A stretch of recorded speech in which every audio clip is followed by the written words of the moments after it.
Hello everyone, welcome to Study Days channel and I am your Swati Priya Nandikatti. So మనం already last వీడియోలో tenses మీద bits అయితే మనం complete చేసుకున్నాము. So ఆ బిట్స్ చేస్తున్నప్పుడు టెన్స్ యొక్క స్ట్రక్చర్ అనేది మీకు ఏమన్నా ప్రాబ్లమేటిక్గా అనిపిస్తే అడగండి. నేను టెన్స్ స్ట్రక్చర్ గుర్తుపెట్టుకోవడానికి కూడా కొన్ని వీడియోస్ అయితే అప్లోడ్ చేస్తానని చెప్పాను.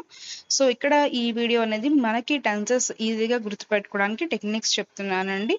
సో అడిగారు కదా కామెంట్ సెక్షన్లో, దానికి ఈ వీడియో అనేది మీకు యూజ్ అవుతుంది. ఓకేనా? రైట్. సో ఇప్పుడు మనం ఈ వీడియో చూసినట్లయితే నేను ఇక్కడ మనకి జనరల్గా 4 కైండ్స్ ఉంటాయి కదా. జనరల్గా 3 కైండ్స్ ఉంటాయి, ప్రెసెంట్, పాస్ట్, ఫ్యూచర్. మళ్ళీ 3 కైండ్స్ని మనం 4 సబ్ కైండ్స్ చేసాం. ఏంటవి? Simple, continuous, perfect and perfect continuous అండి. సో ఇప్పుడు నేను దానికి సపరేట్గా రాసుకున్నాను. ఇలా అయితే కొంచెం ఈజీగా గుర్తుపెట్టుకోవచ్చు. ఓకేనా? ఫస్ట్ ఆఫ్ ఆల్ చూడండి, అందరూ కూడా ఫస్ట్ సింపుల్లో మనకి simple present, simple past, simple future, ఈ 3 తీసుకుందాం. సింపుల్ ప్రెజెంట్ అంటే ప్రస్తుతం జరుగుతున్న పని కాబట్టి మనకి ప్రతి దాంట్లోనూ సబ్జెక్ట్ ఆబ్జెక్ట్ కామన్ గా ఉంటుంది. మనం చూసుకోవాల్సింది హెల్పింగ్ వెర్బ్స్, మెయిన్ వెర్బే చూసుకోవాలి. ఓకేనా? సో ప్రెజెంట్ కాబట్టి V1 తీసుకోండి, పాస్ట్ అయితే V2 తీసుకోండి, ఫ్యూచర్ అయితే విల్ తీసుకోవాలి ఖచ్చితంగా, లేదా షెల్ కూడా తీసుకోవాలి, ప్లస్ V1 తీసుకోవాలి. ఓకేనా? ఇది అందరికీ కూడా తెలిసిన విషయమే. సింపుల్ ప్రెజెంట్ స్ట్రక్చర్ ఏంటంటే సింపుల్ ప్రెజెంట్ సింపుల్ గా ఉంటుంది, జస్ట్ V1 తీసుకుంటే చాలు. అలాగే సింపుల్ పాస్ట్ అంటే గతం అంటే అయిపోయింది, అంటే V2, సింపుల్ గా V2 తీసుకోండి. అలాగే సింపుల్ ఫ్యూచర్ అండి. సింపుల్ ఫ్యూచర్ అంటే జరగబోయేవి చెప్తాను, జరిగేది చెప్తాను, ఫ్యూచర్ లో చెప్తాం కదా, అలా అన్నమాట. అంటే అప్పుడు విల్లిషల్ తీసుకోండి, దానికి V1 యాడ్ చేయండి చాలు. V1 మాత్రం యాడ్ చేయండి విల్లిషల్ తీసుకొని. ఓకేనా? సో ఇలా మనకి 3 కూడా గుర్తుపెట్టుకోండి. అంటే సింపుల్ లో simple present, simple past, simple future ఈజీగా గుర్తుంటే పెద్ద విషయమే కాదు. ఒకసారి రీక్యాప్ చేయండి. సింపుల్ ప్రెసెంట్ అంటే V1 తీసుకోవాలి, first of the verb go అనాలి. సింపుల్ పాస్ట్ అంటే V2 తీసుకోవాలి, వెంట్ అనాలి. అలాగే సింపుల్ ఫ్యూచర్ అంటే subject plus will or shell, will go అనాలి. ఓకేనా? విల్ గో అనాలి. విల్ కానీ షెల్ కానీ తీసుకొని V1 పెట్టాలంటే గో. Okay, right. సో ఇక్కడ వరకు సింపుల్ అయిపోయింది. నెక్స్ట్ చూడండి, అందరూ కూడా కంటిన్యూస్ అయితే వచ్చేసేయండి. కంటిన్యూస్ అనగానే మీకు ఏం గుర్తు రావాలంటే జరుగుతూ ఉన్న పనులకి ఖచ్చితంగా మనం V1 ప్లస్ ఇంగ్ ఫామ్ అయితే యూజ్ చేయాలి. అన్నిటికీ కూడా ప్రెసెంట్ కంటిన్యూస్ కావచ్చు, పాస్ట్ కంటిన్యూస్ కావచ్చు, ఫ్యూచర్ కంటిన్యూస్ కావచ్చు, అన్నిటికీ కామన్ గా అయితే V1 ప్లస్ ఇంగ్ ఫామ్ ఉంటుంది. ఎందుకంటే జరుగుతూ ఉన్న పనులు ఇలాగే చదువుకోండి, మీరు కూడా కొంచెం సాగదీయండి, అప్పుడు గుర్తుంటాయి. ఓకేనా? కొన్ని అలా చదివితేనే గుర్తుంటాయి. కంటిన్యూస్ అంటే జరుగుతూ ఉన్న పని అంటే V1 plus ing form. For example going, coming, singing, eating, drinking, అన్నిటికీ కంటిన్యూస్ అన్నాను అంటే ఇంగ్ ఫామ్ పెట్టాల్సిందే. ఓకేనా? మరి ఇప్పుడు ప్రెసెంట్ కంటిన్యూస్ కి హెల్పింగ్ వెర్బ్స్ ఏంటి, పాస్ట్ కంటిన్యూస్ హెల్పింగ్ వెర్బ్స్ ఏంటి, ఫ్యూచర్ కంటిన్యూస్ కి హెల్పింగ్ వెర్బ్స్ ఏంటి? ఫస్ట్ ఆఫ్ ఆల్ ఇప్పుడు మనకి గుర్తు రావాల్సింది ఎవరు అంటే బీ ఫార్మ్స్ గుర్తు రావాలి. ఓకేనా? కంటిన్యూస్ అన్న వెంటనే మీకు పంచ పాండవులు గుర్తు రావాలి. కంటిన్యూస్ అనగానే పంచ పాండవులు ఎవరు వాళ్ళు? ఈజ్, యామ్, ఆర్, ఇవి కూడా 5 ఉంటాయండి. Was and were. ఈ ఈజ్, యామ్, ఆర్ లో మనం కంటిన్యూస్ టెన్స్ లో ప్రెసెంట్ కంటిన్యూస్ లో ఈజ్, యామ్, ఆర్ వాడతాము, పాస్ట్ కంటిన్యూస్ లో వర్స్ వర్ యూజ్ చేస్తాం.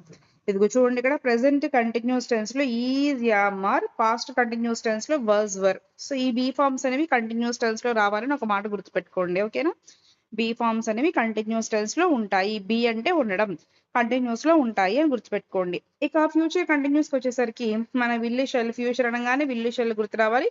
దాంతో పాటుగా ఎక్స్ట్రాగా బీ ఫార్మ్స్ వస్తాయి. ఇక్కడ బీ ఫార్మ్స్ రూపాలు వస్తాయి, వాటి పిల్లలు వస్తారు, బట్ ఇక్కడ మాత్రం డైరెక్ట్ గా బిఏ వచ్చేస్తుంది. ఓకేనా? B plus V1 plus ING అలా గుర్తుపెట్టుకోండి సింపుల్ గా. ఏదో ఇవన్నీ కూడా నేను ఏదో ఇలాగే గుర్తుపెట్టుకోవాలని ఏం కాదండి, ఎవరికి నచ్చిన వాళ్ళు గుర్తుపెట్టుకోవచ్చు, బట్ ఎలా గుర్తుపెట్టుకుంటే కొంచెం ఈజీగా ఉంటాయి అనేసి నేను చెప్తున్నాను అంతే. ఓకేనా? నేను ఏదో మీకు గుర్తుండడానికి ఈజీగా చెప్తున్నాను. ఫస్ట్ ఆఫ్ ఆల్ చూడండి, కంటిన్యూస్ అనగానే ఫస్ట్ మనకి ఏం రావాలి? బీ సబ్జెక్ట్ యాజ్ యూజువల్ గా, తర్వాత బీ ఫార్మ్స్ పెట్టాలి. బీ ఫార్మ్స్ అంటే ప్రెసెంట్ లో అయితే ఈజీ అమ్మారు, పాస్ట్ లో అయితే వజువర్. మళ్ళీ అనుకోండి, ప్రెసెంట్ లో అయితే ఈజీ అమ్మారు, పాస్ట్ లో అయితే వజువర్. అదే ఫ్యూచర్ లో అనుకో విల్లు షెల్ పెట్టేసి బీ ఫార్మ్ డైరెక్ట్ గా బీ పెట్టేసేయండి, అక్కడ సరిపోతుంది.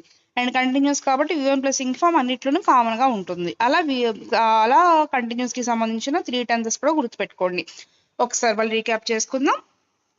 సింపుల్ ప్రెజెంట్ అంటే V1, సింపుల్ పాస్ట్ అంటే V2, subject plus V2 plus object, simple future అంటే సబ్జెక్ట్ ప్లస్ విల్ అని షెల్ గాని వస్తుంది ఫ్యూచర్ కాబట్టి, బట్ V1 వచ్చి ఆబ్జెక్ట్ వస్తుంది. అండ్ కంటిన్యూస్ అన్న వెంటనే ప్రెజెంట్ కంటిన్యూస్ అన్న వెంటనే మనకి సబ్జెక్ట్ వస్తుంది ప్లస్ ప్రెజెంట్ కంటిన్యూస్ అంటే బీ ఫార్మ్స్ రావాలి. ప్రెజెంట్ కాబట్టి ఈజీ అమర్ వస్తుంది. అదే పాస్ట్ కంటిన్యూస్ అంటే వర్జ్ వర్ వస్తుంది.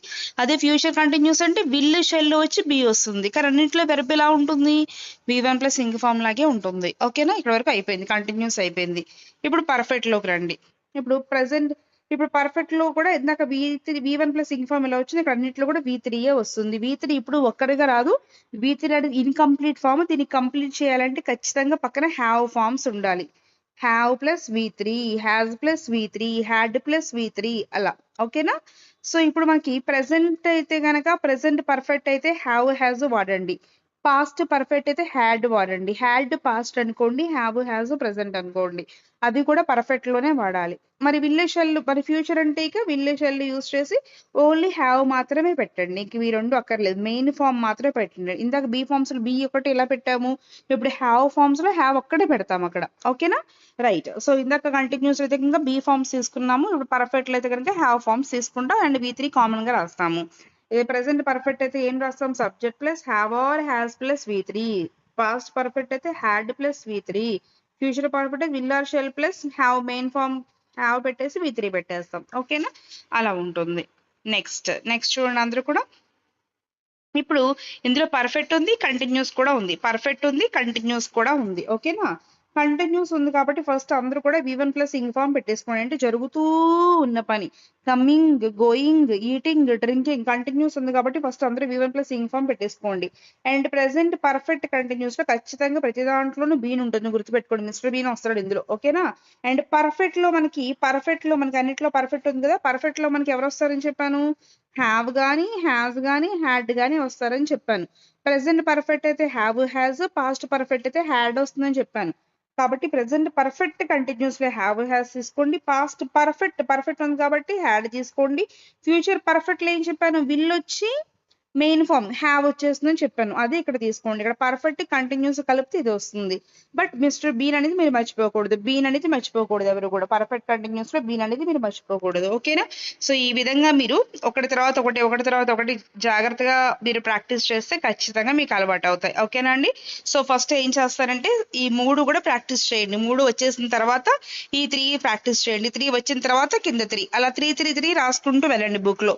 అన్ని కంప్లీట్ అయిపోయిన తర్వాత వీలుంటే ఎవరైతే ఫస్ట్ టైం ఇంకా నేర్చుకుంటున్నారో వీలుంటే ఒక చిన్న పేపర్ మీద రాసుకొని మీ స్టడీ రూమ్ లో కానీ, మీ స్టడీ టేబుల్ కానీ, లేకుంటే మీరు ఫ్లాంక్ కానీ, బుక్ లో ఎక్కడన్నా కానీ చిన్నగా పేపర్ని అంటించుకోండి కంటికి కనిపించే విధంగా. డైలీ ఒక 2-3 సార్లు చదువుతూ ఉండండి. డైలీ లేచిన వెంటనే 12 స్ట్రక్చర్స్ కూడా రఫ్ పేపర్ మీద రఫ్గా రాసేసుకోండి. అప్పుడు ఆటోమేటిక్ గా వచ్చేస్తాయి. ఓకేనా, ఈ స్ట్రక్చర్స్ బాగా వచ్చిన తర్వాత మీరు PDF ఓపెన్ చేసి టెలిగ్రామ్ ఛానల్లో మీకు నేను బిట్స్ ఇచ్చాను కదా, టెన్సెస్ బిట్స్, ఆ PDF తీసుకొని అక్కడ బిట్స్ చేయడానికి ట్రై చేయండి. ఆల్రెడీ మీకు ఎలా చేయాలో తెలుసు, ఏ టెన్స్ వాడాలో తెలుసు. ఇవి నేర్చుకుంటే స్ట్రక్చర్ ఏది వాడాలో కూడా మీకు క్లారిటీ వస్తుంది. సో అలా స్ట్రక్చర్ని, టెన్స్ని యూజ్ చేస్తూ ఆ బిట్స్ అన్ని కంప్లీట్ చేశారంటే టెన్స్ మీద ఎలాంటి బిట్ వచ్చినా సరే ఈజీగా మీరు ఎగ్జామ్లో చేసేయచ్చు. ఓకే, యూజ్ఫుల్ అయింది అనుకుంటున్నాను ఈ వీడియో అంతా కూడా. Thank you, bye.